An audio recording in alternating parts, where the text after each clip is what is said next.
Sometimes the best thing you can do for your life is to stop explaining yourself. Stop chasing people. Stop proving your worth. When you finally turn your focus inward, you'll notice how quiet everything becomes. Not because the world changed, but because you stopped feeding the noise. Silence isn't emptiness, it's strength. It's the moment when all the energy you used to spend on trying to be understood comes back home to you. You start to see things differently. The opinions that once made you anxious lose their power. The comparisons fade. You realize that peace was never missing. You were just too distracted to feel it. When you focus on yourself, you stop trying to fix others. You stop waiting for validation. You stop rushing to match someone else's pace.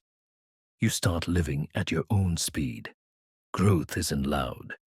It doesn't need to announce itself. It's the quiet decision to improve a little each day, without applause, without attention, without noise. You learn that distance isn't cold. It's clarity. That silence doesn't mean weakness. It means control. And that self-focus isn't selfish. It's necessary. When you stop explaining, people start to wonder. When you stop chasing, things start to align. When you stop speaking, your energy starts to speak for you. Because silence has a power that words can't touch. It draws the right people closer and quietly removes the wrong ones. The moment you stop forcing outcomes and start trusting your process, life begins to organize itself.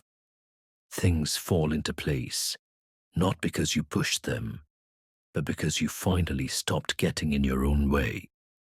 So don't underestimate quiet seasons. They're not empty. They're rebuilding you.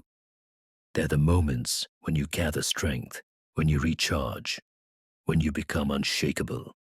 One day, you'll look back and realize that your silence was never a pause. It was preparation. When you focus on yourself and remain silent, everything really does fall into place. Not by magic, but by peace.